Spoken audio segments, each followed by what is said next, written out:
Ako po si Miss Winnie at ito ang ating kwento. Magandang araw po, Miss Winnie. Isa po ako sa maraming masugid niyong tagapakinig. Nais ko po sanang ikwento sa inyo ang isang bahagi ng aking buhay kung saan ay labis kong pinagsisihan. Ngunit bago po ang lahat ay magpapakilala po muna ako. Ang pangalan ko po ay Roslyn Natividad, 35 anyos. Ang kwento ko po ay nagsimula noong taong 2019. Ang taong ayaw ko nang balikan. May minahal po akong isang lalaki. Siya po si Vincent. Ngunit sa hindi ko po malamang dahilan ay nakipaghiwalay siya sa akin. Patawarin mo ko, Roslyn. Pero tapusin na natin ang ating relasyon. Ano? Bakit? May nagawa ba akong kasalanan? Wala. Wala kang nagawang mali. Bakit pala? Bakit ka nakikipaghiwalay sa akin? Maayos naman tayo kanina. Masaya pa nga tayo, hindi ba? Patawad. Pero ayoko nang magpanggap pa na masaya. Anong ibig mong sabihin? Anong hindi masaya? Nagsasawa ka na ba sa akin? May mahal ka na bang iba? Vince, sagutin mo ko! Hindi ganun yun. Napagod na ako sa relasyon natin. Hindi ko na maramdaman ang saya na dati ay meron tayo.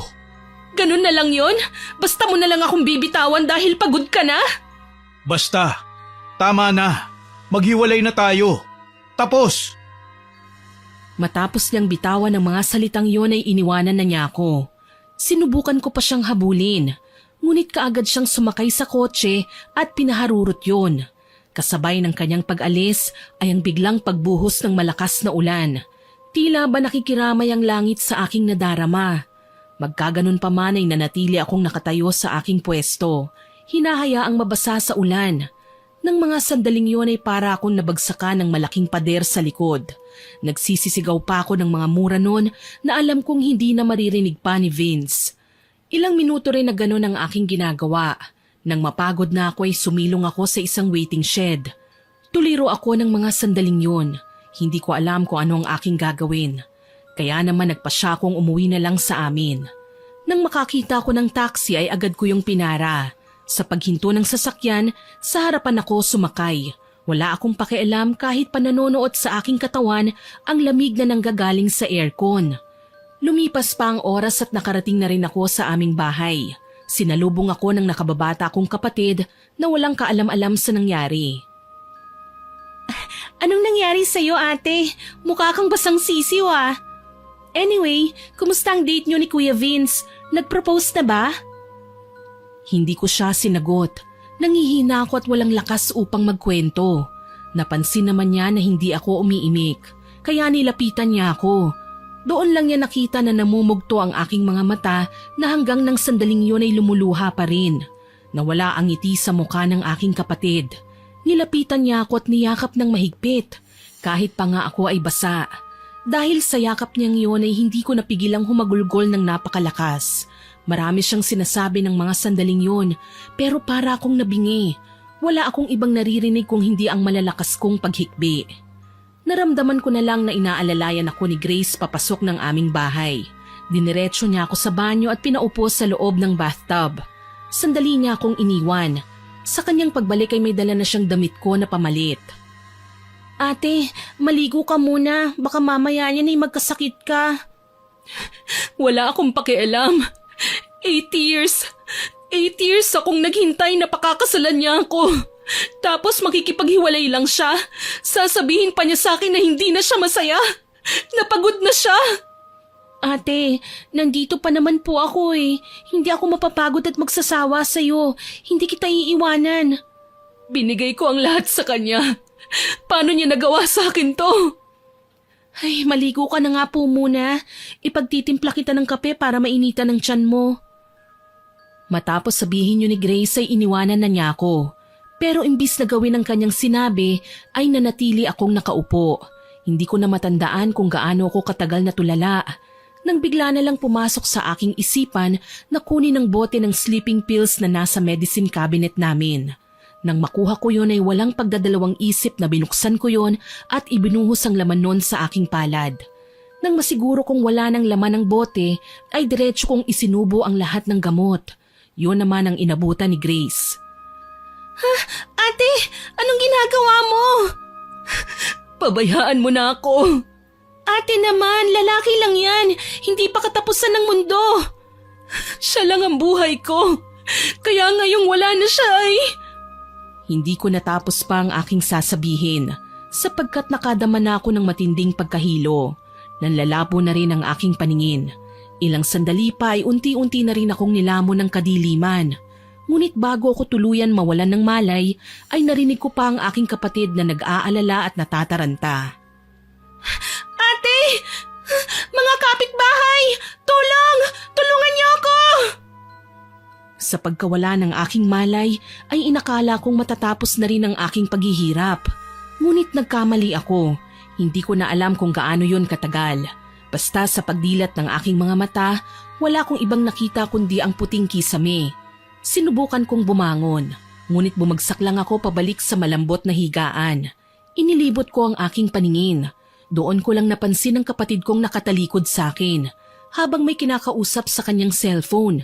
Nang mapagtanto kong ang kapatid ni Vince ang kanyang kausap, ay nakinig na lang ako sa kanilang usapan. Jervin, hindi ako natutuwa sa iyo o sa kuya mong bakulaw. Alam mo bang naging epekto sa ate ko ng ginawa ng damuho na yon? Oo, alam ko na. Sinabi mo na, di ba? Baka may misunderstanding lang sila.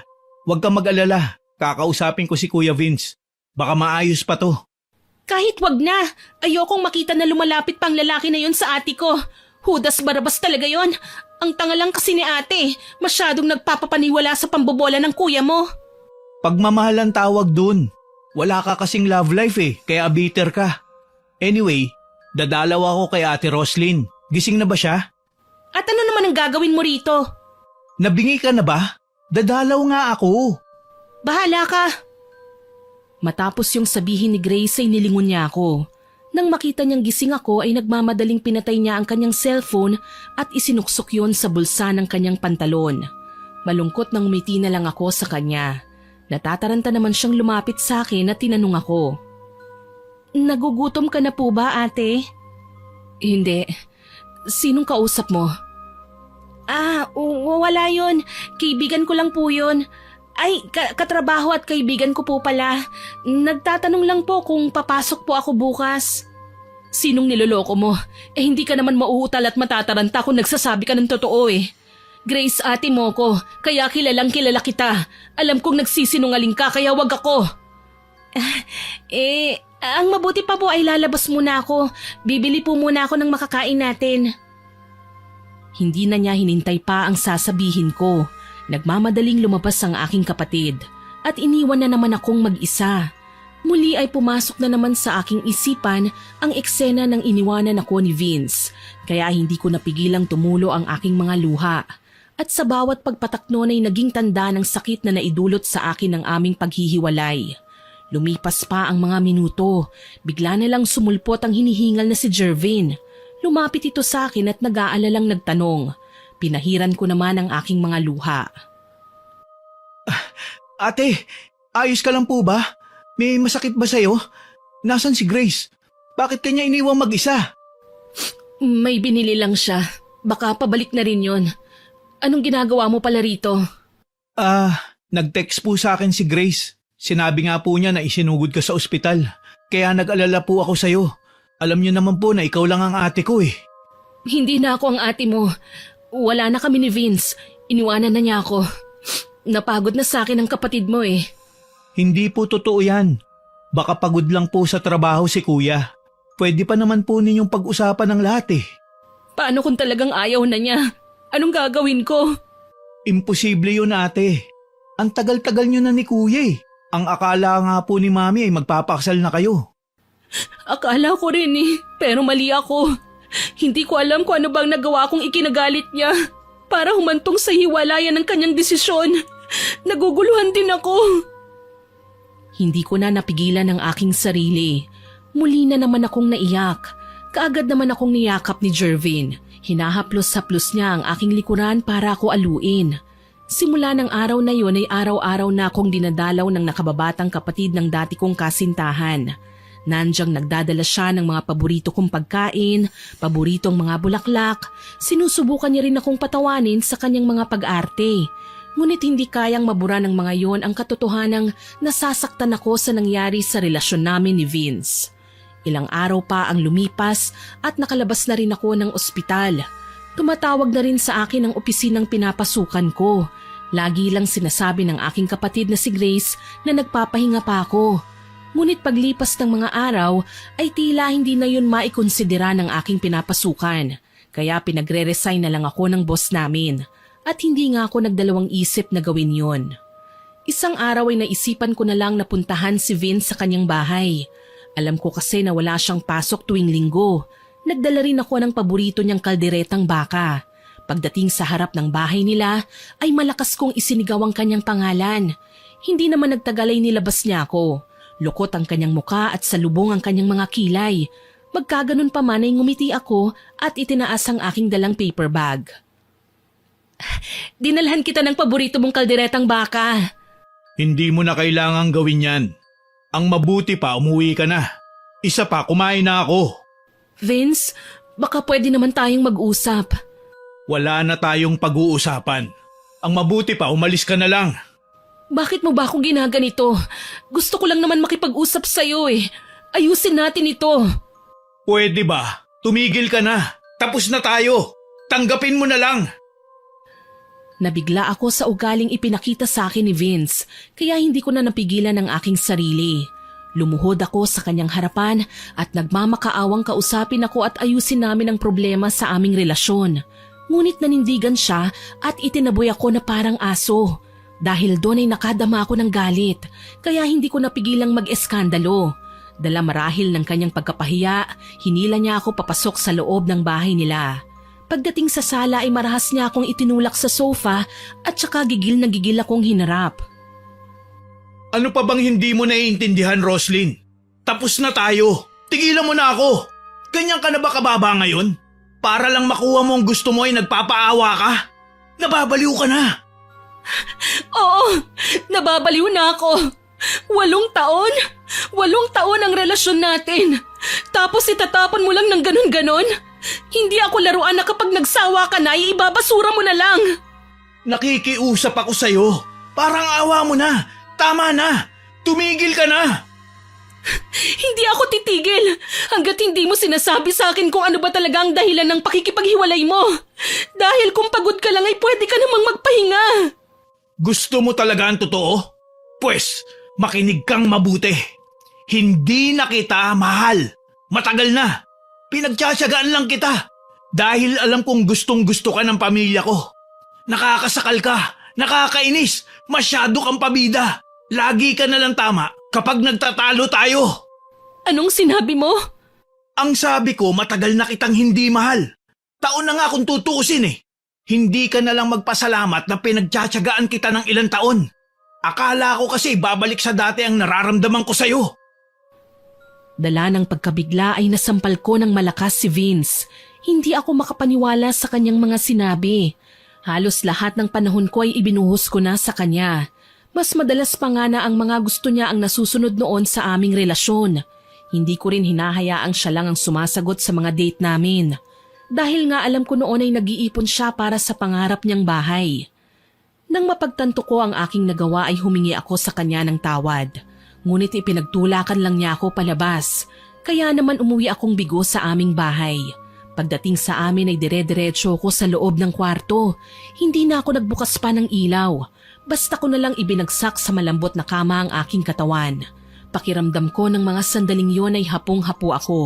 Parang ang bigat-bigat ng aking katawan. Wala na rin akong mailuha pa. Ilang oras din na ganun lang ang aking ayos hanggang sa sumapit ang 6:00, ang oras ng dating ng nakababata kong kapatid. Ate, nandyan ka po ba? Magbibihis lang ako tapos maghahanda na ako ng panghapunan. Ate? Hay, baka natutulog na. Ang mabuti pa'y magpalit na ako ng damit. Teka, ano kayang lulutuin ko? Alam ko na.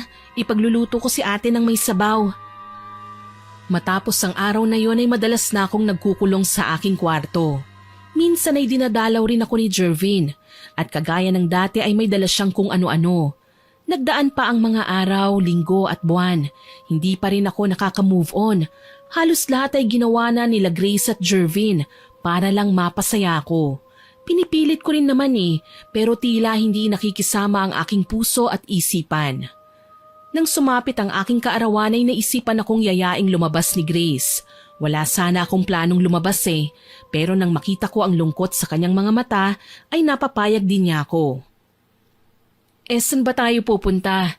Hindi ba talaga pwedeng dito na lang tayo sa bahay? Imbitahan mo na lang si Jervin. Ate naman birthday na birthday mo Minsan na nga lang tayo magbanding sa labas. Tsaka para hindi na ako magluto pa. Sayang sa gasol. Nangihinayang ka sa gasol pero sa gastos hindi. Ate, minsan lang sa isang taon ng birthday, kaya dapat espesyal. Regalo ko na sa'yo to, kaya pagbigyan mo na ako. Ay, sige na nga, magbibihis lang ako. Yay! Napapailing na lang akong naglakad papasok sa aking kwarto. Nagpalit lang ako ng aking damit. Pinili ko ang pinakasimple, isang plain na blouse at maong pants. Nang makapagbihis na ako ay lumakad na rin kami. Dinala niya ako sa isang prestigious casino hotel. Noong una ay inaya niya muna akong maglaro ng sugal. Ngunit wala naman akong hilig sa mga ganong bagay Kaya ang sabi ko sa kanya ay kumain na lang kami. Kibit-balikat na inakay na lang niya ako papasok sa resto bar na nasa loob rin ng building. Nang makaupo na rin kami ay napagtanto kong may live band pala ron. Sinasabi pa ng kumakanta na pwede daw kaming mag-request ng mga kanta. May gusto sana ako na kante pero wala ako sa mood. Kaya ang ginawa ko na lang ay sinabihan si Grace na siya na ang bahalang mag-order. Sis, ikaw nang bahala sa kakainin natin. Hindi lang tayo kakain dito, no ate? Iinom din tayo. Ikaw ang bahala. Hindi ba parang ang mahal dito? Pwede namang sa Jollibee na lang tayo Huwag ka pong mag-alala kasi pinareserve po to ni Jervin. Si Jervin? Nasan ba siya? Ay, katulad po ng dati, late na naman siya. Ay, naku talaga ang lalaking yun. Lagi na lang nahuhuli. Himala na lang yata kapag on time siya Kaloka. Salamat sa inyong dalawa ha. Alam ko na mas matanda ako sa inyo pero kayo pang nag-aalaga sa akin. Ano ka po ba ate? Wala yun? Para ka namang others. Matapos sabihin yun ng aking kapatid, iniangat na niya ang kanina pa niyang hawak na menu. Tumawag na rin siya ng waiter at nag-order ng pagkain at iinumin namin. Lumipas pa ang mga oras. Halos patapos na kami nang dumating ang humahangos na si Jervin. Nakasuot pa ito ng uniforme, kaya batid kong dumiretso lang dito pagkatapos sa trabaho. Sorry na-late na naman ako. Patapos na pala kayong kumain. Ay, bago ko pala makalimutan. Happy birthday sa ate naming maganda. Tanggapin niyo po itong munting regalo ko. Sana po magustuhan niyo. Anong pakulunan naman ito? Ikaw talaga. Hindi mo naman ako kailangang regaluhan Ikaw na nga nagpa-reserve dito Tanggapin mo na lang ate. Minsan lang maging galante yan si Mr. Kunat. Uy, hindi ako makunat no. Ang gala-galante ko kaya. Doon na nagsimulang mag-asara ng dalawa. Napapailing na lang ako sapagkat para silang mga batang hindi magkasundo. Noon pa man ay ganun na sila at hindi na yun bago pa sa akin. Lumipas pa ang mga oras. Panayan tungga ko sa alak na in-order ni Grace. Halos ako nga rin ang uminom Matagal na rin kasi nang huling masayaran ng alak ang aking lalamunan. Kaya hindi na ako nagtaka nang mabilis akong tamaan. Hoy! Madadaya kayo Ako lang umiinom Itagay niyo naman. Aba, ako lang malalasing yan Ate, tama na po kaya. Lasing ka Aba, may alak bang hindi nakakalasing? Akala ko ba matalino ka? Pero nakakarami ka na po ate. Tama na kaya? Ano ka ba naman, Grace? Hayaan mo magsaya si ate. Birthday naman niya Minsan na nga lang siya magsaya Kukontra pa ba tayo? Kaya nga. Tama ka dyan, Jervin. Kaya kampay na. Bottoms up! Hindi ko na maalala pa ang mga sumunod na nangyari. Ang alam ko lang ay nag-pass out ako sa kalasingan. Kinabukasan ay nagising na lang ako sa loob ng aking kwarto. Suot ko pa rin ang aking damit noong nakarang gabi. Sa pagtayo ko ay parang umikot ang aking paligid, kaya muli akong napahiga. Sakto namang pumasok si Grace na may dalang isang tray. Naglalaman yun ng isang tasang umuusok pa. Nakangiti rin siya sa akin. Good morning, ate. Alam ko may hangover ka pa, kaya naman ginawan kita ng mainit na tsaa. Salamat. Ang sarap ng pagkakatimpla mo ah. Oo nga pala, anong nangyari kagabi? Ano pa nga ba? Dinalasing ka at nakatulog sa mesa. Mabuti na lang talaga at kahit papano may pakinabang si Jervin. Binuhat ka niya at hinatid niya tayo. Kabait talaga ng batang yon. Maiba ako. Wala ka bang pasok ngayon? Nagpalit ako ng shift ate, panggabi na ako. Mamayang 6:00 pa ng gabi ang start ng trabaho ko. Simula nga ng araw na yon ay gabi-gabi na akong mag-isa sa bahay namin. 3:00 na ng madaling araw ang laging uwi ni Grace. Dahil doon ay mas lalo lang akong binalot ng kalungkutan. Kung ano-ano na naman ang aking naisip na gawin.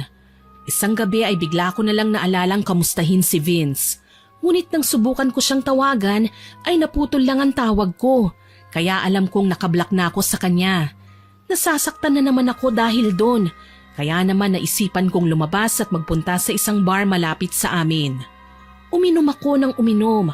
Hanggang sa hindi ko na napansin na tinatawagan pala ako ni Grace. Nakita ko na lang na nag-miss call siya. Lumipas lang ang ilang minuto, si Jervin naman ang tumawag. Sinagot ko yun. Hello? Ate, nasan ka? Tinawagan po ako ni Grace. Hindi niyo raw po sinasagot ang mga tawag niya. Inabala ka pa talaga ng kapatid ko. Hindi ko lang naman nasagot ang tawag niya dahil hindi ko narinig ang ringtone. Nasan ka po ba? Pupuntahan po kita. Nag-enjoy lang ako. Nag-e-enjoy? Teka, nagbar po kayo na mag-isa? Oo, naman ito. Matanda naman na ako nasa tamang gulang. Kailangan ko bang magpaalam sa inyo? Saang bar ba? Pupunta ako. Sinabi ko na lang sa kanya kung saang bar ako umiinom. Kalahating oras lang ay nandoon na rin siya. Tinabihan niya ako at saka umorder ng iinumin niya. Matapos yun ay tinignan niya ako at saka umiling. Ate, alam niyo po bang nag-alala si Grace sa inyo? Ang tanda-tanda ko na Tsaka nag-enjoy lang naman ako. Sira ulo kasi ang kapatid mo Binlak ba naman ako? Kukumustahin ko lang naman siya Ganun na ba kalaking galit niya sa akin? Kalimutan niyo na lang po si kuya. Hindi kanya deserve. Pero mahal na mahal ko pa rin siya. Hindi ganun kadaling kalimutan ang 8 taon. Alam ko po yun. Cheers! Oh, cheers! Buong magdamag ay sinamahan ako ni Jervin uminom. Naalala ko pa na pinagkwentuhan pa namin ang kanyang kuya hanggang sa may nabanggit siya sa akin na paraan upang makaganti ako sa ginawang pananakit sa akin. Na-curious ako. Kaya naman pinaulit ko sa kanya ang kanyang sinabi. Ano? Anong sabi mo? Alam mo kung paano gantihan ng mokong mong kuya? May alam po akong paraan. Pero hindi ako sigurado kung sasang-ayon po kayo. Makakaganti na ako sa kanya sa pananakit niya sa puso ko. Share mo naman sa akin yan. Paano ba? Gusto niyo po ba talaga? Oo naman, gustong gusto ko. Kailangan maturuan ng leksyon ng siraulong lalaki na yon. Ang ganda-ganda ko tapos iwan lang niya ako. Sabihin pa ng kumag na yon na hindi niya na ako mahal. Ano siya? Gold? Siraulong yon. May kakilala akong magaling na magpaparusa sa kanya. Sino? Pakilala mo sa akin. Baka magkasundo kami. Gigil na ako sa kuya mo Ang bad niya sa akin. Minahal ko lang naman siya Masama ba yon?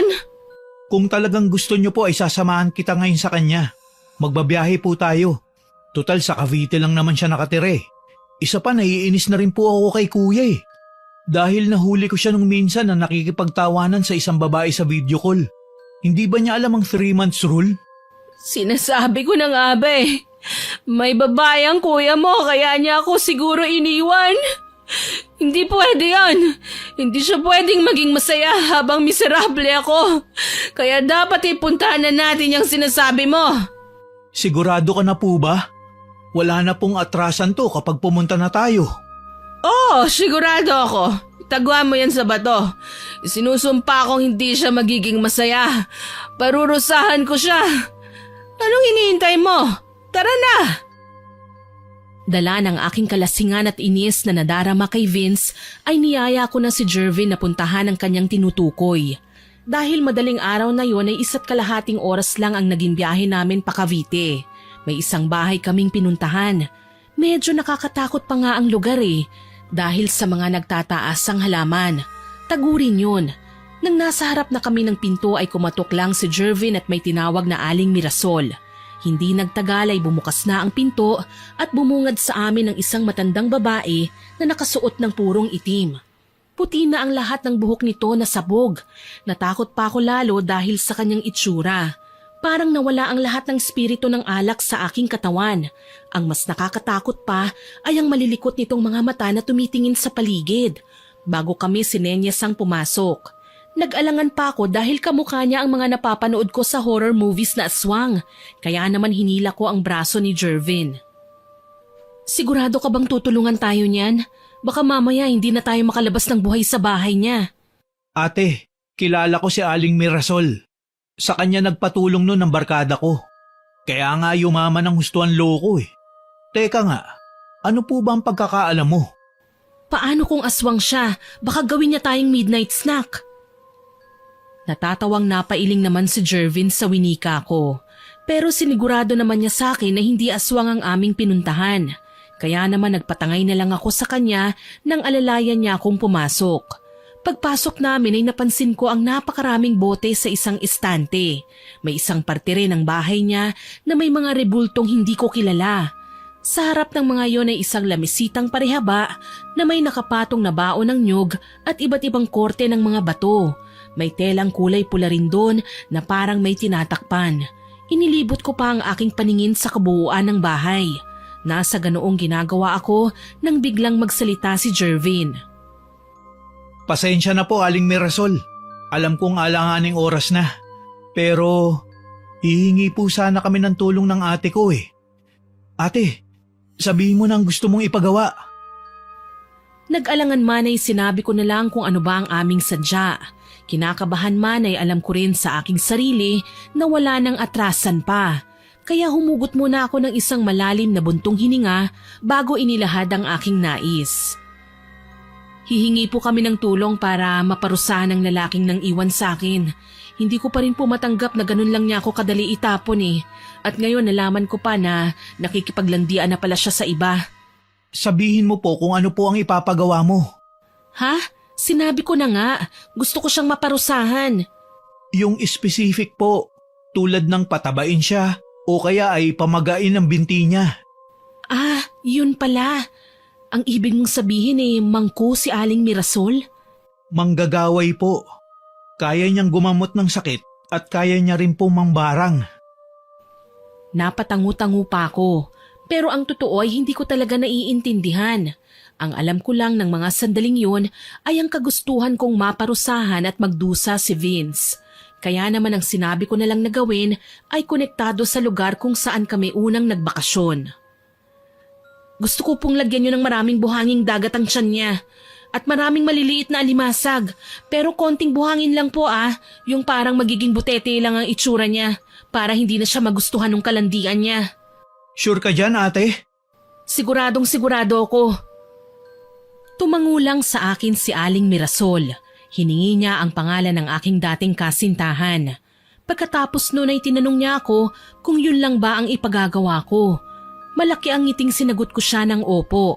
Sinabi niya sa amin na ang epekto ng kanyang gagawin ay makikita pagkatapos ng kabilugan ng buwan. Ang ibig sabihin nun ay makikita ko ang resulta pagkatapos ng 3 araw. Gumaan ang loob ko dahil sa narinig. Matapos ang aming naging pag-uusap ay nagpaalam na kami ni Jervin. Nakita kong inabutan niya ng isang puting sobre ang matandang babae. Bago niya ako inakay pabalik sa kanyang sasakyan. Kinabukasan, nagising na lang ako na nasa loob na ako ng aking kwarto. Nakahiga ako sa malambot na kama. Nakatulala pa ako at nagmumuni-muni. Pilit kong iniisip kung totoo bang may nakaharap akong manggagaway at hiniling na maparusahan si Vince. Ngunit parang imposible. Kaya inisip ko na lang na baka nananaginip lang ako. Kaya bumangon na ako. Kahit pa nga masakit pa ang aking ulo. Dumiretso na ako sa banyo at nagbabad sa shower. Mahigit 20 minutos pa lang akong nandoon nang may kumatok. Ate, matagal ka pa po ba? Naiihina ako eh. Oo, patapos na. Dali-dali akong nagtapis. Pagbukas ko ng pinto ay namimilipit na si Grace. Nagmamadali pa itong pumasok at hindi pa hinintay na makalabas ako ng tuluyan. Natatawa na lang ako na naglakad pabalik sa kwarto ko at nagsuot ng damit.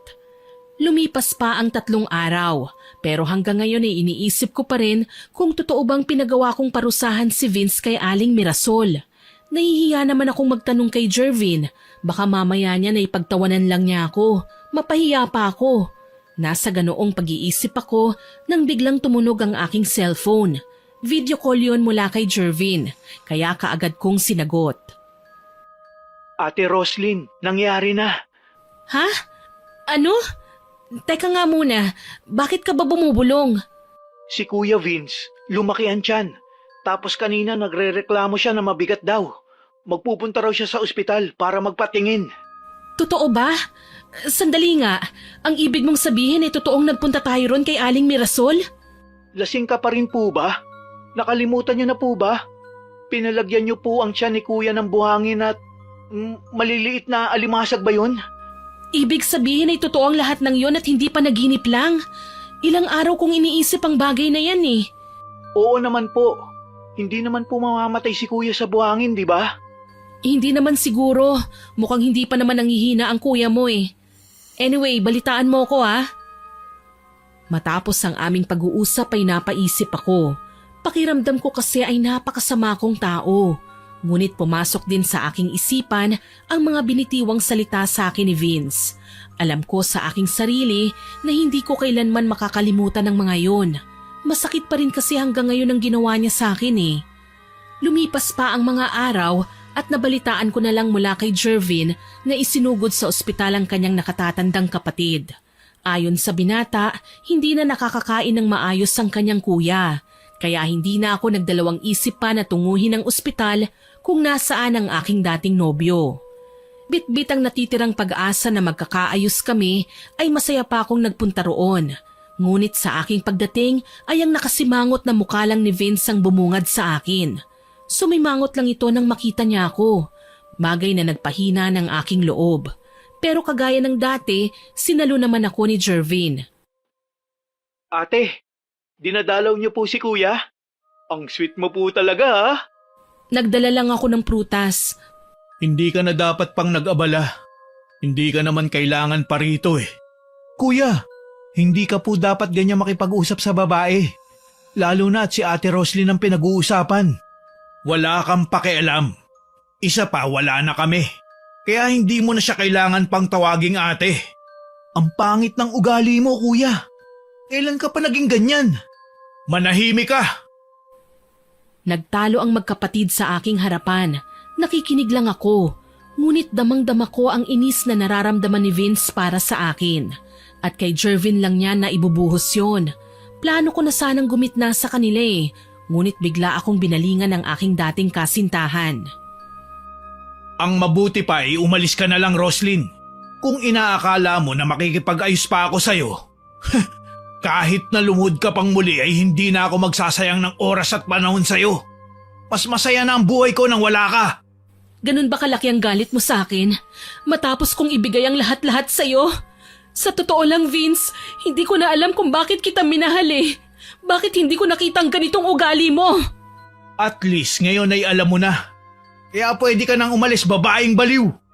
Babaeng baliw, ha? Pwes sumanda ka. Sisiguraduhin kong pagsisisihan mo ang mga ginawa mo sa akin. Lahat ng sakit at paghihirap, ibabalik ko ang lahat ng yon ng doble. Aalis na sana ako ng mga oras na yon. Pero hindi pa pala tapos sa panunumbat sa akin si Vince. Nagbitiw siya ng mga salitang kahit ang aso ay hindi masisikmura. Pinagmumura rin niya ako. Hindi ko na alam kung ano bang mararamdaman ko eh. Magagalit, maiinis, hindi na ako sigurado. Kaya hinayaan ko na lang ang aking bibig kung ano man ang isasagot ko sa mga masasakit na salitang binitiwan niya patungkol sa akin. Hayop ka! Isinusumpa ko! Hindi ka kailanman magiging masaya! Papatunayan ko sa iyong totoo ang mga sinabi mo sa akin na masama ako para hindi ka na mapahiya pa! Matapos kong maiwika yon, nagmamadali na akong umalis. Hilam ang aking muka sa mga luha na walang hinto sa pagdaloy. Masakit, napakasakit na marinig ko ang lahat ng mga sinabi niya. Ibinuhos ko ang lahat-lahat sa akin para lang sa lalaking kagaya niya. Nang makauwi na ako ng bahay, kaagad kong pinadalhan ng mensahe si Jervin. Tinanong ko sa kanya ang eksaktong address ni Aling Mirasol. Bagamat nag-aalangan pa siya nung una, ay wala siyang nagawa sa pangungulit ko. Kinabukasan ay mag-isa akong nagpunta sa Cavite. Muli ay tinahak ko ang daan papunta sa bahay ni Aling Mirasol. Hindi naman ako nahirapang hanapin yun, sapagkat kilala siya ng tricycle driver bilang isang manggagamot. Pagkababa ko ay sakto rin ang labas ng matandang babae. Kunot pa ang noon nitong nakatingin sa akin. Sa aking paglapit ay kaagad kong sinabi ang aking sadya. Magandang araw po, Aling Mirasol. Ako po yung kasama noon ni Jervin. Bumalik po ako para sana magpatulong. Tinignan niya ako mula ulo hanggang paa. Parang kinikilala kung ako ba talaga ang babaeng kasama noon ng binatang kakilala. Ilang segundo rin yun. Nang makilala niya na ako, sinenyasan niya akong sumunod sa kanya. Yun naman ang aking ginawa. Sa pagpasok sa bahay ng matandang babae, nakaamoy ako ng parang nasusunog na mga tuyong dahon. Pero hindi ko na lang inintindi yun. Ang mahalaga sa akin ng mga sandaling yon ay mapapayag ang matandang babae na gawin ang aking nais. Seryoso ang kanyang mukha na pinaupo ako sa isang mahabang sofa na gawa sa kawayan. Tinanong niya rin ako kung ano bang pakay ko sa kanya. Humugot muna ako ng malalim na buntong hininga at saka winika ang nais kong mangyari. Hindi na po ako magpapaligoy-ligoy pa. Bumalik po ako rito para humingi sa inyo ng pabor eh. Gusto ko po sanang padagdagan ng pinagawa ko sa inyo sa aking ex-boyfriend. Pakiramdam ko po ay hindi sapat ang kaparusahang unang pinataw natin sa kanya. Kung okay lang naman po. Hindi kaagad sumagot si Aling Mirasol. Tinitigan niya ako ng mabuti. Tila sinusuri niya kung yun ba talaga ang gusto ko, kaya kaagad na sinigunduhan ko ang nauna kong pinahayag sa kanya. Handa po akong magbayad, kahit magkano pa po. Sobrang nasasaktan pa rin po ako hanggang ngayon eh. Hindi ko rin masikmura ang mga mura at panunumbat niya sa akin. Sana po ay matulungan niyo ako. Pakiusap po. Tumangutango lang sa akin si Aling Mirasol. Pagkatapos noon ay tinanong niya kung ano pa ba ang nais kong ipagawa kay Vince. Nag-isip pa ako kung ano ba ang magandang ipadadagdag sa una kong pinagawa. Ilang minutong katahimikan din ang namagitan sa amin. Nang may maisip na ako, kaagad ko yung winika. Aha! Alam ko na! Ano po kaya kung lagyan nyo naman po ng uod ang kanyang mga paa? Yung uod po na kumakain ng laman, kagaya po ng mga naaagnas na bangkay. Tinanong pa ako ni Aling Mirasol kung sigurado ba ako. Kasi kung wala daw talaga akong alam, maaari namang mas delikadong insekto ang kanyang ilagay, kagaya ng alakdan o kaya naman ay ahas.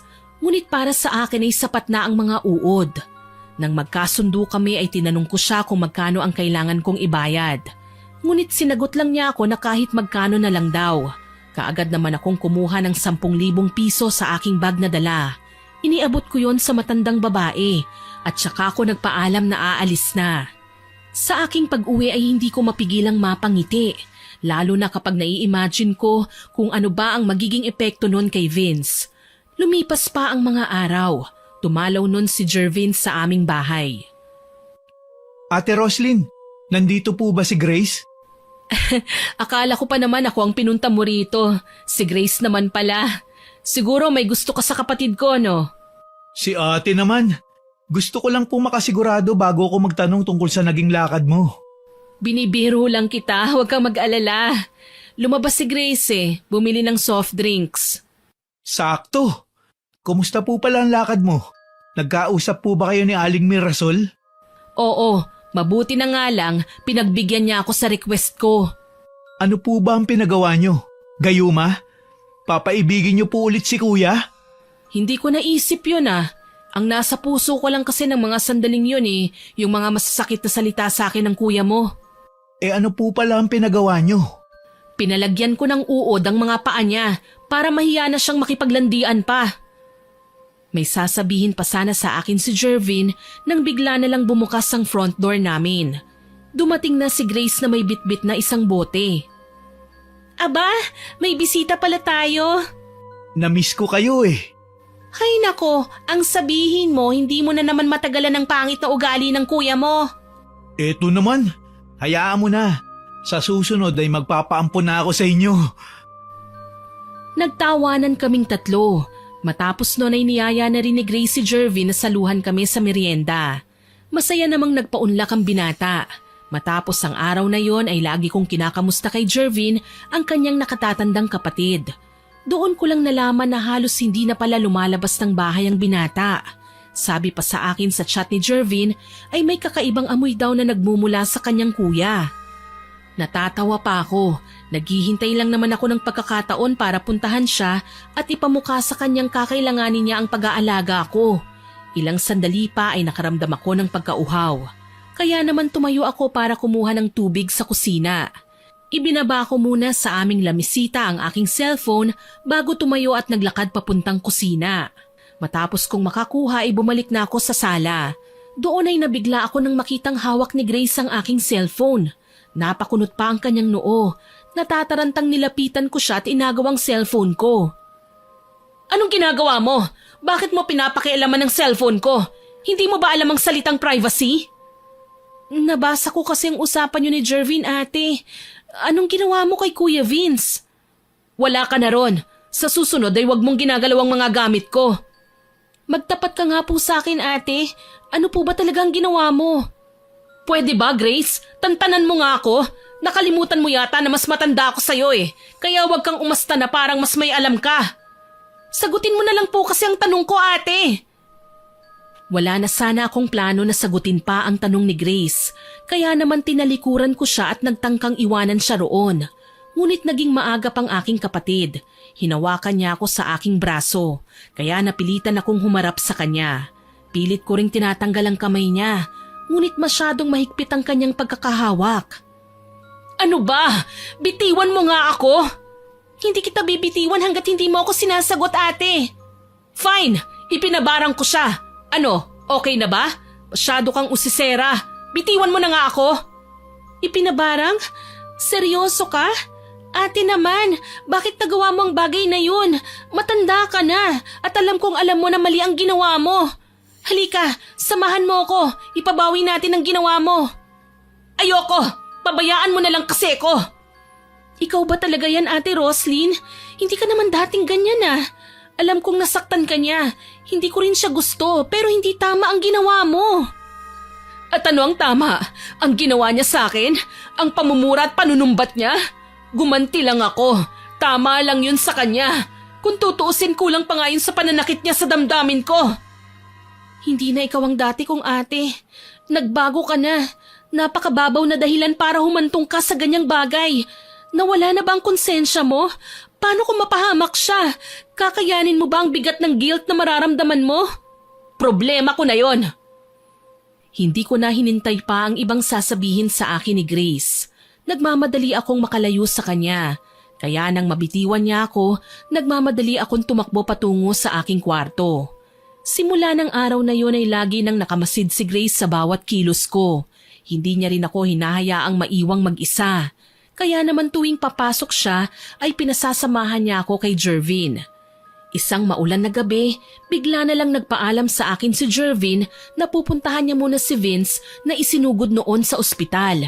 Sumama ako sa kanya.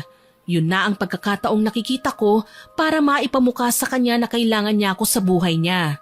Ngunit labis akong nagulat nang makita ko ang itsura ng dati kong kasintahan. Sobrang payat na niya, nakalobo pa rin ang kanyang tiyan, pero hindi yun ang mas nakatawag ng aking atensyon, kung hindi ang dalawang paa niya na tuluyan ng naaagnas. May mabahong amoy din na nanggagaling sa kanya, para naman akong nakadama ng kirot sa aking dibdib sa nasaksihan. Hindi ko na rin namalayang umiiyak na pala ako habang nakatitig sa dati kong kasintahan. Napansin naman yun ni Jervin. Ate Roslyn, ayos ka lang po ba? Doon lang ako natauhan. Pinahiran ko ang aking mga luha bago ko nilapitan ang natutulog na si Vince. Hinawakan ko ang kanyang kamay. Sumobra yata ako sa pinagawa ko. Vince, sorry. Mahal na mahal kita. Ate, wag ka na pong umiyak. Buhay pa naman po si Kuya Vince eh. Hindi naman po niya siguro ikamamatay ang nangyayari sa kanya. Hindi ko pala kayang makita siya sa ganitong sitwasyon. Jervin, tulungan mo ko. Puntahan natin si Aling Mirasol. Baka pwede niyang bawiin ang barang. Sige po, puntahan natin si Aling Mirasol. Sa palagay ko po ay kaya niya naman pong gawin yun. Ate, sorry ah. Ako ang dahilan kung bakit mo nagawa ang bagay na ito kay Kuya. Wala kang kasalanan. Desisyon ko ang nangyari. Alam ko na gusto mo lang akong tulungan. Hintayin lang po natin ang tita namin para may magbabantay kay Kuya. Ilang oras na ang lumipas nang bigla na lang mangisay si Vince. Maraming mga uod ang lumalabas sa naaagnas nitong mga paa. Nataranta naman kami ng kanyang nakababatang kapatid. Nagsisisigaw si Jervin at tinatawag ang mga doktor. Hindi nagtagal ay may mga dumating na nurse. Pinalayo kami ng mga ito. Mabilis ang naging kilos ng mga staff ng ospital. Tinignan ang lagay ng dati kong kasintahan. Matapos yun ay sinaksakan ng pampakalma ang lalaking nangingisay. Ilang minuto lang ay umepekto na rin yun. Doon ay kinausap rin kami ng doktor. Sinabi nito na dapat nang putulin ang mga paa ni Vince sapagkat patay na ang bahagi na yun ng katawan ng binata. Ayon pa rito, mabilis na kumakalat yun sa buong katawan ng pasyente. Wala na po bang paraan para mailigtas sa mga paa ng kuya ko? Napahagulgol si Jervin nang sabihin ng doktor na hindi na yun maisasalba pa. Ngunit maaari pang maagapan ng pagkalat. Kaagad ko namang niyakap ang nakababatang kapatid ng dati kong nobyo. Nang araw ding yun ay nagbiyahe kami papunta sa Cavite. Pupuntahan na namin si Aling Mirasol para ipabawi ang barang na aking ipinagawa. Ngunit pagdating namin sa kanyang bahay, sinalubong kami ng masamang balita. Ayon sa mga naroon, namatay si Aling Mirasol dala ng katandaan. Para akong nauupos na kandilang napaupo sa lupa, habang si Jervin naman ay napatulala. Umiiyak ako at nawala ng pag-asang mabawi pa ang barang. Ngunit bigla na lang nagsalita si Jervin. Ate, may isa pang paraan. Huwag po tayong mawala ng pag-asa. Anong ibig mong sabihin? Ano pang paraan ang magagawa natin? Kasalanan ko talaga to eh. Masyado akong nagpadala sa aking emosyon. Hindi man lang ako nag-isip. Naging pabigla-bigla ako. Ate, wag niyo pong sisihin ang sarili niyo. Kagaya niyo po, may kasalanan din ako. By the way, yung sinasabi ko kanina, may paraan pa po. Kailangan lang natin maghanap ng isang albularyong gagamot kay Kuya. Albularyo? Saan tayo maghahanap? Hindi ko rin po alam, pero maghahanap ako. Sige, maghahanap din ako. Matapos ang araw na yon, sinimulan na naming maghanap ng albularyo o manggagamot. Hindi kami tumigil. 3, 4, 5 araw pa ang lumipas. Ngunit kahit may mga nahanap na kami, ay wala namang tumatanggap sa kasong inilapit namin. Nawawalan na kami ng pag-asa. Hindi ko rin mapigilan ang aking sarili na mag-breakdown. Labis ang naging pagsisisi ko. Ang tanga-tanga mo, Roslyn. Kasalanan mo ang lahat ng ito. Sira talagang ulo mo. Baliw ka nga talaga. Ikaw ang may kasalanan sa nangyayaring ito. Ate, anong nangyayari sa'yo? May problema po ba? Dahil po ba sa naging pagtatalo natin? Hindi. Napagtanto ko na tama ka. Hindi na ako ito eh. Paano ko nagawa ang bagay na yon kay Vince? Halimaw ako. Masama akong tao. Ako ang dahilan kung bakit mapuputulan ng paa si Vince. Pero sinubukan naman naming ipabawi ang barang eh. Kaso nahuli na kami. Wala nang mambabarang. Patay na siya. Ngayon naman naghahanap kami ng albularyo. Pero bakit hindi nila kayang gamutin si Vince? Ate, hindi ka halimaw. Patawarin mo ko sa mga nasabi ko. Nabigla lang ako noon. Huwag mo po sanang isipin masyado ang mga sinabi ko. Isa pa po ay ginagawa naman po ng paraan ngayon eh. Oo nga't hindi mo na maibabalik pa ang panahon. Pero may pagkakataon pa pong maisalba si Kuya Vince. Ngunit paano? Hindi lang 5 albularyong tumanggi sa amin. Kahit anong laki ng alok naming pera, hindi pa rin nila kaya kaming tulungan. Hindi ko na alam kung paano namin mahahanap ni Jervin ng solusyon. Huwag po kayong mag-alala, ate. Susubukan ko pong magtanong-tanong sa mga katrabaho ko. Baka may kakilala sila. Salamat, Grace. Matapos ang tagpong yun ay nagtulong-tulong kaming 3 sa paghahanap ng manggagamot. Hindi naman nagtagal ay may 3 tumanggap na gagamot kay Vince. Masayang-masaya kami noon. Ate, gagaling na si kuya. 3 po ang tumanggap na gagamot sa kanya. Pero sino sa kanilang pipiliin natin? Eh di silang lahat. Mas maganda nga yun, ate. Para kung sakaling pumalpak ang isa, may reserba pa tayo. Tama, ang talino mo talaga. Salamat sa Diyos. Maraming salamat po at gagaling na si Vince. Sana lang ay mapatawad pa niya ako. Lalo na ngayong may malaki akong nagawang kasalanan sa kanya. Kung sakali man po ay tutulungan kita. May kasalanan din naman po ako sa nangyari. Maraming salamat, Jervin. Napakabait mo sa akin. Lagi mo na lang akong tinutulungan. Ay mali, lagi mo pala kaming tinutulungan ng kapatid ko. Hindi na po tayo iba sa isa't isa, ate. Pero sana ay mapatawad ka po niya kagad. Baka sakaling maayos pa po ang naudlot niyong love story. Sa ngayon ay ang paggaling niya ang hiling ko. Isa pa, hindi ako basta susuko. Gagawin ko ang lahat, mapatawad lang niya ako. Kinabukasan ay kaagad nilang pinapunta sa ospital ang albularyo. Sinubukan itong gamutin ang naghihingalunang si Vince. Ngunit kahit ano pa ang kanyang gawin ay walang nangyayari. Mas lalong lumalala pa ang lagay niya. Sinabihan din kami ng manggagamot na masyadong makapit ang barang. Wala kaming magawa ng magpaalam na ito sa amin. Inabutan na lang namin siya ng 1,000. Sa pag-alis ng manggagamot, hindi ko mapigilan ng mapabuga ng hangin. Kaya naman sinabihan ko si Jervin na tawagan na lang ang isa pang albularyo. Sige po, tatawagan ko po kagad. Ate, kapit lang. Gagaling din si kuya. Sana nga. Ano po ba kayo? Isa pa lang sa 3 nasubukan natin. Meron pa po tayong 2.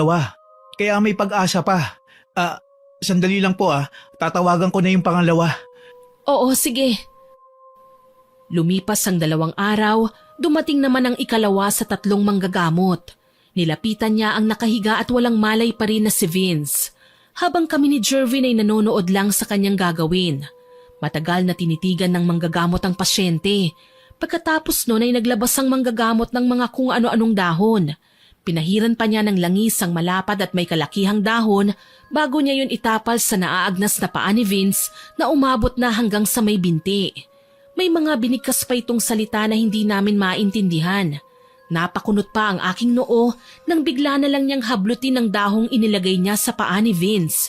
At halos mapahiyaw ako nang makitang mas dumami pa ang mga uod na lumalabas mula roon.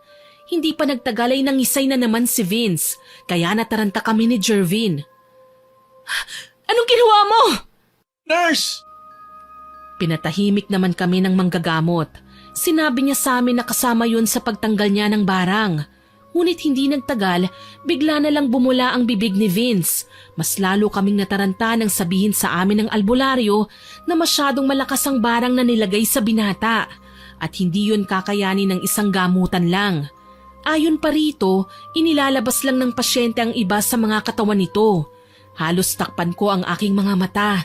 Hindi ko kayang panoorin na mas nahihirapan pa si Vince dahil sa aking kagagawan.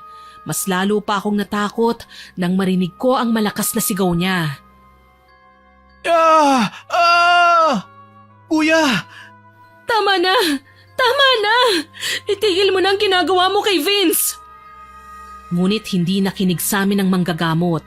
Patuloy pa rin siya sa pagbanggit ng mga salitang hindi namin maintindihan. Ngunit nahintuyo nang pasukin kami ng mga staff ng ospital. Pinatigil ng mga ito ang ginagawa ng manggagamot. Maging kami ay pinagsabihan din. Matapos ang pangyayaring yun, hiningan kami ng 10,000 ng manggagamot. Ayon sa kanya ay bayad sa panggagamot niya at sa mga susunod pa na gamutan. Nagdadalawang isip pa ako, ngunit hindi si Jervin. Inabutan niya kagad ng pera ang manggagamot. Nangako naman ito na babalik pagkalipas ng 2 araw. Hindi ko na napigilan ang aking sarili na magtanong. Gagaling na ba si Vince sa susunod na gamutan? Tumango naman ito sa amin bago nagpaalam na aalis na. Nakampante na kami ni Jervin na gagaling nga talaga si Vince, na puno ng pag-asa ang aming mga puso. Lalo na ako. Kung mahihingin man ako sa Diyos, yun ay sana mapatawad niya ako sa aking maling nagawa sa aking kapwa. Kasunod na sa aking mga dasal ang paggaling ng dati kong kasintahan. Pag-uwi ko sa bahay, inabutan kong nagluluto si Grace. Masaya pa niya akong sinalubong. Ate, nandito ka na pala. Sandali lang po at patapos na ito. Kumusta na po pala si Kuya Vince? Napagaling na po ba siya ng manggagamot? Ay, hindi pa totally magaling. Pero sana sa susunod na sesyon, gumaling na siya ng tuluyan. Huwag ka nang mag-alala ate, gagaling pa si Kuya Vince. Masamang damo yun eh, kaya hindi basta-basta mamamatay. Okay na sana eh, nang asar ka pa. Nagbibiro lang naman ako. Ikaw talaga. Magbibihis na muna ako ha. Sige po ate. Nagtungo na ako sa aking silid matapos ang aming pag-uusap. Nagpalit lang ako ng damit. Ilang sandali pa ay magkasalo na kami ni Grace sa hapagkainan. Pinagsaluhan namin ang kanyang nilutong afritada. Paglipas ng 2 araw, hinintay namin ang pagbabalik ng manggagamot. Nang sumapit na ang gabi ay wala pa rin ito. Sinubukan naming puntahan sa address na alam namin. Pero ang mas nakakagulat ay napag-alaman namin na hindi pala ito nakatira doon. Ayon pa sa ibang nakalap naming impormasyon, tumakas ito dahil marami na ang tumutugi sa manggagamot. Ano na ang gagawin natin? Paano nagagaling si Vince? Nakakaasar! Si Raulo yun, niloko tayo! Kaya siguro mas lumala ang lagay ni Kuya dahil sa peke siya. Pipilipitin ko ang leg niya pag nakita ko siya. May isa pa naman hindi ba? Baka pwede mo siyang mapapunta kaagad. Susubukan ko po. Sana lang ay malapit lang siya para hindi na tayo maghintay ng matagal. Tinawagan nga ni Jervin ang isa pang manggagamot. Nakaupo lang ako sa kanyang tabi at nakikinig. Hello po. Ako po yung tumawag sa inyo noong nakaraan. Baka pwede po kami magpatulong sa inyo. Hindi ko man narinig ang naging sagot ng nasa kabilang linya ay masaya na rin ako nang makita ang reaksyon ni Jervin. Nakangiti na siya at panay ang sagot ng opo. Kaya sigurado ko na makakapunta na ang manggagamot. Gagaling na si Vince. Nang sumapit ang gabi ay dumating na nga ang manggagamot. Ngunit nagulat kami nang makitang hindi pa ito katandaan. Kaya naman hinila ko si Jervin sa isang tabi. Sigurado ka ba sa manggagamot na yan? Baka naman scam na naman yan. Oo nga eh. Hindi ko naisip na halos kaidaran lang pala siya ni Kuya. Pero wala na po tayong pagpipilian. Kailangan po natin subukan. Natatakot ako. Paano na lang kung hindi niya magamot si Vince? Ipagdasal na lang po natin na marunong talaga tong manggagamot. Naputol ang aming usapan nang biglang magsalita ang manggagamot. Pinaghanda niya kami ng kandila at tubig. Pinapatay din niya ang ilaw. Kaagad na tumakbo si Jervin at bumili sa labas ng kandila. Sa pagbabalik ni Jervin, sinimulan na ng manggagamot ang isang ritual. Kagaya ng sa pangalawang manggagamot, umusal din ito ng mga salitang hindi namin maintindihan. Ilang segundo lang ang lumipas, naging malikot na ang apoy ng kandila kahit wala namang hangin na pumapasok sa loob ng kwarto. Nagniningas din yun na parang galit na galit. Pagkatapos noon ay sandaling kumalma ang paligid, pero hindi namin inaasahan ang sumunod na nangyari. Si Vince! Lumulutang! Sinaway naman ako ng manggagamot. Sinenyasan niya ako na huwag maingay. Kaya naman kahit natatakot ako, itinikom ko ang aking bibig. Ngunit hindi pa nagtatagal ay bigla na lang kumulog at kumidlat sa labas. Kitang-kita sa bintanang salamin ang bawat pagguhit ng kidlat sa madilim na langit. Napatakip pa ako ng aking tenga. Lalo na at sinasabayan pa yon ng papalakas na boses ng manggagamot na nagwiwika ng salitang siya lang ang nakakaintindi. Lumipas ang mahigit kalahating oras. Bigla na lang nagpatay-sindi ang ilaw sa loob ng kwartong kinalalagyan namin. Bigla rin ang malakas na pag-ihip ng hangin sa loob. Ang labis ko lang na pinagtaka ay hindi namamatay ang sindi ng kandilang hawak ng manggagamot. iniikutan pa nito si Vince.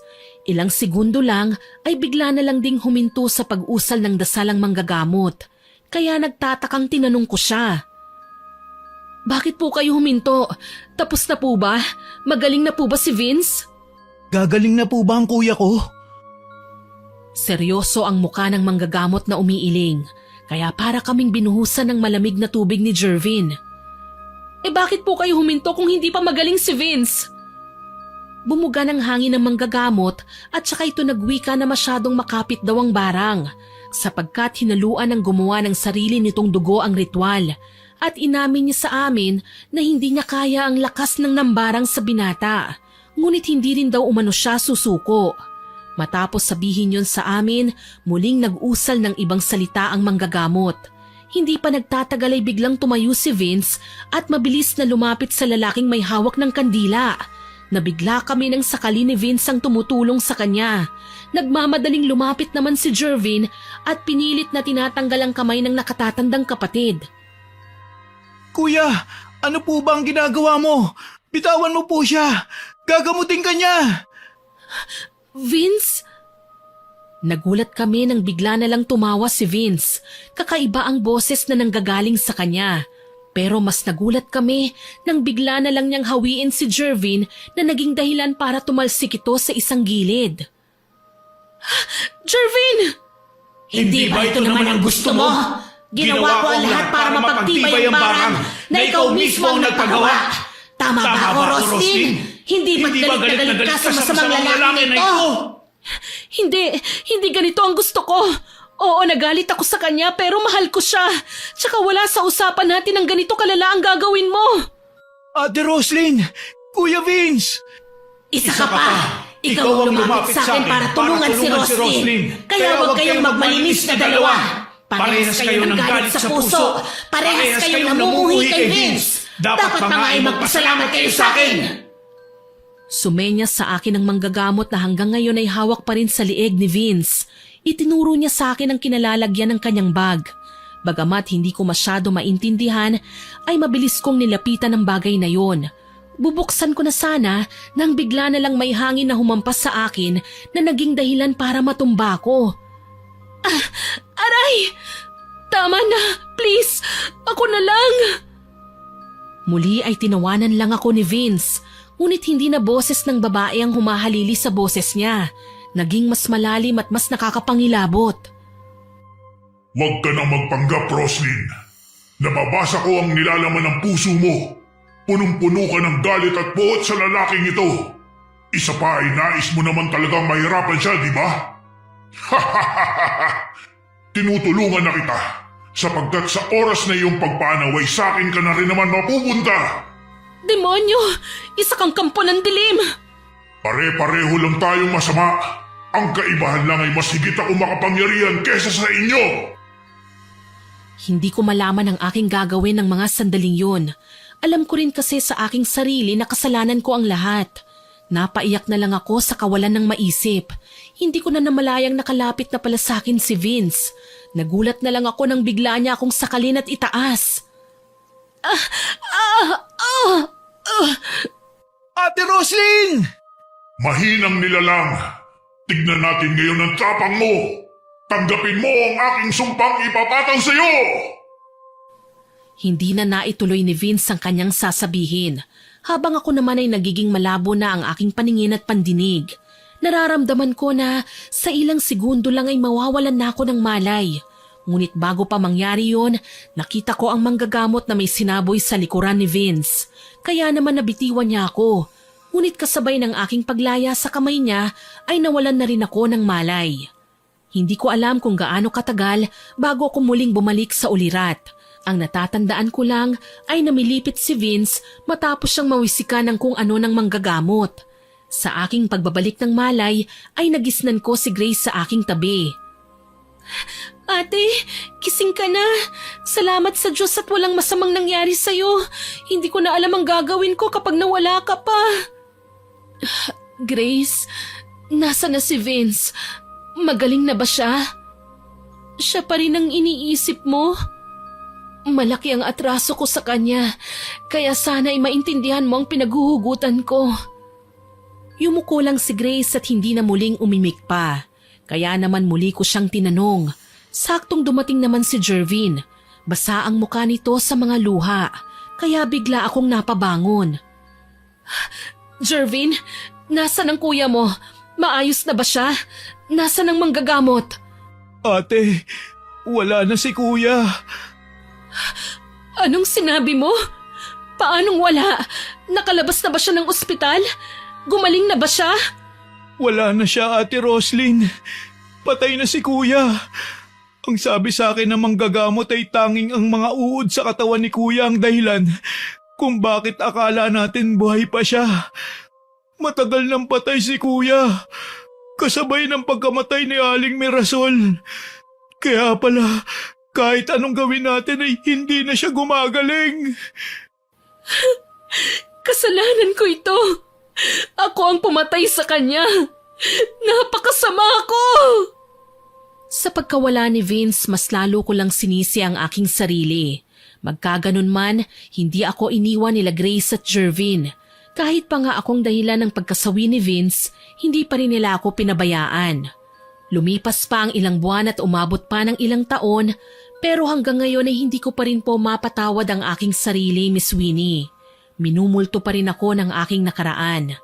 Gayon pa man ay muli na akong nakapagtrabaho. Ifinokus ko na lang ang aking atensyon at panahon sa aking kapatid.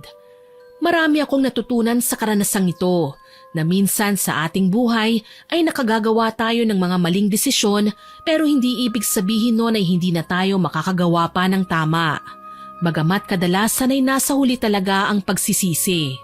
Kaya sa mga tagapakinig, naway pag-isipan muna nating mabuti ang isang bagay bago tayo kumilos at gumawa ng desisyon. Sana po ay nagustuhan niyo ang aking ibinahaging kwento. Pero bago ko po tapusin ito, hindi makukumpleto ito nang walang shoutout sa masusugid nating listeners. Shoutout po kay Sweet Archan at sa asawa niyang si Ronald at sa mga anak nila na sina Sean at Rain. Shoutout din po kay Jack at kina Ninang Minerva at Ate Yasmin.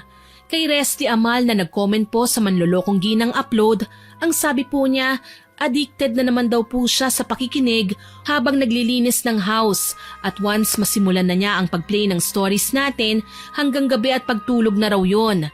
Salamat po ma'am sa suporta at pakikinig. Shoutout din po kay Nemia Magpantay, kay Joanna Marie Pangilinan, kina Joy Bunyag, kay Roldan Pangilinan at sa Bunyag family.